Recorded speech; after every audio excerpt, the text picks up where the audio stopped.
साथियों, आजादी के बाद दशकों तक देश की एडमिनिस्ट्रेटिव मशीनरी उन बिल्डिंगों से चलाई जाती रही है जो ब्रिटिश शासनकाल में बनी थी। आप भी जानते हैं, दशकों पहले बने इन प्रशासनिक भवनों में वर्किंग कंडीशन कितनी खराब थी, और अभी वीडियो में कुछ झलक भी देखी हमने। यहां काम करने वालों के लिए न पर्याप्त स्पेस है, न रोशनी है, न जरूरी वेंटिलेशन है।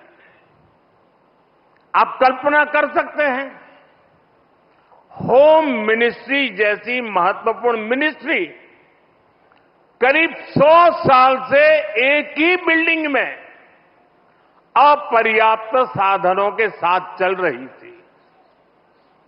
इतना ही नहीं, भारत सरकार के अलग अलग मंत्रालय दिल्ली के 50 अलग अलग जगहों से चल रहे हैं। इनमें से बहुत सारे मंत्रालय तो किराए की बिल्डिंग में है। इनके किराए पर जितने रुपए खर्च हो रहे थे, वो अपने आप में बहुत बड़ा आंकड़ा है। और वैसे पूरा हिसाब लगाएं तो बहुत बड़ा है, लेकिन अगर मोटा मोटा हिसाब लगाएं तो 1,500 करोड़ रुपया प्रति वर्ष इसमें जाता है। इतनी बड़ी राशि भारत सरकार अलग अलग मंत्रालयों के सिर्फ किराए पर खर्च कर रही है।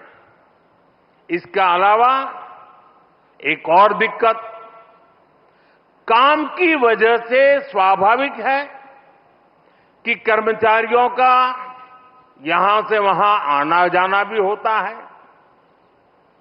अनुमान है कि हर रोज 8 से 10,000 कर्मचारियों को एक मंत्रालय से दूसरे मंत्रालय में आना जाना पड़ता है।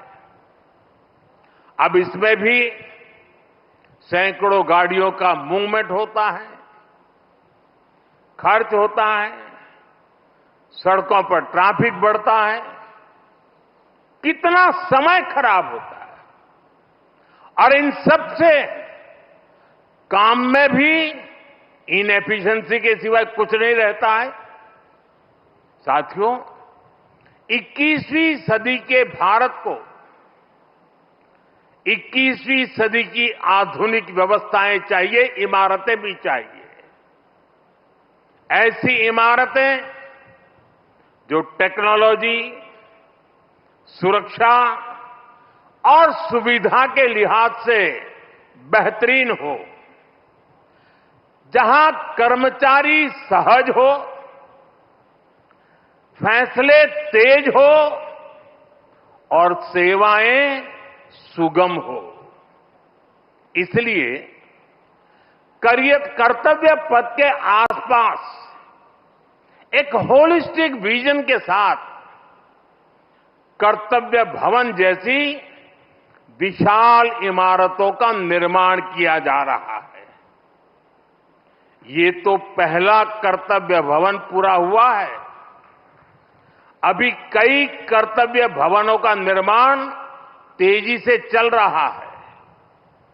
ये ऑफिसेस जब आसपास शिफ्ट होंगे, नजदीक नजदीक हो जाएगी, तो इससे कर्मचारियों को सही वर्क एनवायरनमेंट मिलेगा, जरूरी सुविधाएं मिलेगी, उनका टोटल वर्क आउटपुट भी बढ़ेगा और सरकार जो 1,500 करोड़ रुपए किराए पर खर्च कर रही है, वो भी बचेगा।